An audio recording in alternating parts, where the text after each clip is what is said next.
आज की क्लास में मैं आपको भारतीय न्याय संहिता की बुक दिखाऊंगा। ऐसी बहुत सारी बुक आती है मार्केट में भारतीय न्याय संहिता की, यानी कि बीएनएस की।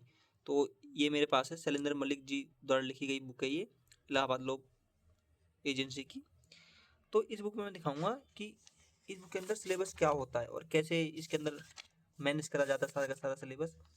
तो देखिए, ये वही बुक है जो पहले आईपीसी थी, अब उसको बीएनएस कर दिया। आप जैसे आईपीसी की कोई भी बुक लोगे बीएनएस वाली, तो उस बुक में एक खास बात ये होती है वर्तमान में, क्योंकि लॉ चेंज कर दिए।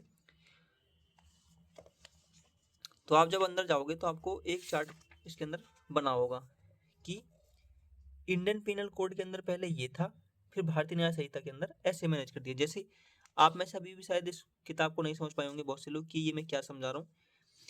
आपने कभी ना कभी तो मूवी जरूर देखी होगी, उस मूवी में आपने एक शब्द सुना होगा कि 302 के तहत। जैसे किसी ने भी अगर मिथुन मिथुन की मूवी देखी हो तो उसमें वो लिखा होता है कि 302 के तहत आपको ये, मतलब आपने मर्डर कराया, ये कराया, वो कराया। तो आपने सुना होगा कि 302 करके 376 कुछ धाराएं लग जाती हैं। तो वो क्या होती है, कहाँ लिखी होती है, तो वो इस बुक में लिखी होती है। समझे आप? अब मैं आपको दिखाता हूँ कहाँ कैसे क्या लिखा होता है। अब ये देखो, 376 होता है रेप के लिए। तो वो पहले आईपीसी में था, अब आईपीसी चेंज कर दिया। अब आईपीसी का क्या हो गया, अब आईपीसी का बीएनएस हो गया। तो अब जो पहले 376 था वो अब 64 हो गया, पनिशमेंट फॉर रेप। उसी प्रकार से आपने वो सुना होगा 302 करके कुछ था, तो 302 जो था वो अब चेंज हो गया। अब वो जो 302 था, अब वो चेंज होकर हो गया 103। तो इस प्रकार से इस बुक के अंदर सारा कंटेंट होता है। अब इस बुक के अंदर हमें क्या क्या पढ़ना होता है, मेनली जो आपने सुना होगा जो लॉयर होते हैं जो कोर्ट में बैठे रहते हैं, तो उन लॉयर लॉयर तो पहले कई प्रकार के होते हैं, पर उनमें से जो क्रिमिनल वाले होते हैं तो या एलएलबी करते हैं, बीएलएलबी करते हैं, तो ये बुक उस सिलेबस का भी पार्ट होती है।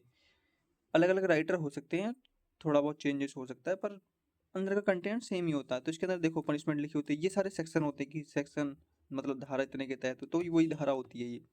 तो इसके अंदर क्या क्या लिखा होता है, देखो पनिशमेंट इसके अंदर लिखी होती है।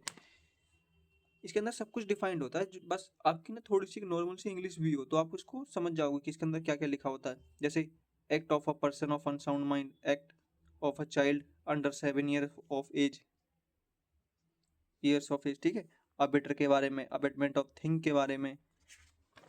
तो ऐसे करके बहुत कुछ लिखा होता है इसके अंदर। देखिए rape, punishment for rape, punishment for rape in certain cases, criminal conspiracy. तो ऐसे करके इसके अंदर बहुत सारी चीज़ें लिखी होती है। देखो gang rape, punishment for repeat offender, इसके अंदर बहुत सी चीज़ें नई जोड़ी गई थी, ठीक है। स्टॉकिंग, सेक्सुअल हेरेसमेंट क्या होता है और फिर उसकी पनिशमेंट क्या होती है, तो वो सारा कुछ इसके अंदर लिखा है। अब ये डिपेंड बच्चों पे करता है कि वो किस हिसाब से इस बुक को लेके चले। जैसे आप, हमारे यहाँ बॉम्बे में क्या होता है कि इसको अलग तरीके से समझाया जाता है और इलाहाबाद में अलग तरीके से समझाया जाता है, फिर हमारे यहाँ नोएडा में अलग तरीके से समझाया जाता है। तो हमारे यहाँ बेसिकली इंडिया के अंदर यही लॉ फॉलो होता है। अब ये देखो, कल्पेबल होमोसाइड क्या होता है, मर्डर क्या होता है, तो वो सारी चीज़ इसके अंदर बताया जाता है। अटेम्प्ट टू मर्डर क्या होता है, हर्ट क्या होता है। इसके अंदर जो है बहुत सी चीज़ें एक नॉर्मल उसमें लैंग्वेज में समझाई जाती है कि बस अब आदमी समझने वाला हो। अब मैं आपको ये चीज़ और दिखा देता हूँ, ये थोड़ा ज़्यादा ज़रूरी है। देखो इसमें लिखा हुआ है जेंडर क्या होता है, ठीक है, नंबर, मैन, पर्सन, पब्लिक। आपको जैसे पर्सन और सिटीजन में आपको डिफरेंस पता होना चाहिए। फिर सर्वेंट ऑफ गवर्नमेंट। अब जैसे ये देखिए, एक होता है पब्लिक सर्वेंट, एक होता है गवर्नमेंट सर्वेंट। वो आपको पता होना चाहिए कि उन दोनों में क्या डिफरेंस होता है बेसिकली। फिर उसके बाद जज होता है, कोर्ट ऑफ जस्टिस होता है, पब्लिक सर्वेंट, मूवेबल प्रॉपर्टी क्या होती है। अभी जैसे मैं आपको एक चीज़ इसके अंदर दिखाता हूँ, वो चीज़ ये रही, देखो 303, पहले ये 380 और 79 और 78 में था थेफ्ट। फिर ये आया हमारा सेक्शन 306, फिर आया हमारा 308 एक्सटोर्शन, फिर आया हमारा रॉबरी क्या होती है, डकैती क्या होती है। तो इनमें भी डिफरेंशिएट इसके अंदर करा हुआ है। तो आप हमें बताओ आपको और कुछ कौन सी बुक के बारे में जानना और कौन सी बुक आपको देखनी है, कैसी क्या होती है, सारा सिलेबस। तो मेनली जो एडवोकेट वगैरह होते हैं वो सारी इसी बुक को नहीं पढ़ते। जो बच्चे होते हैं वो इस बुक को पढ़ते हैं, फिर वो आगे जाके वो और डीपली में पढ़ते जाते हैं तो उनको समझ में आता जाता है। पर कई बार एडवोकेट भी देखो प्रेफर वो जो भी करना चाहे वो कर सकते हैं।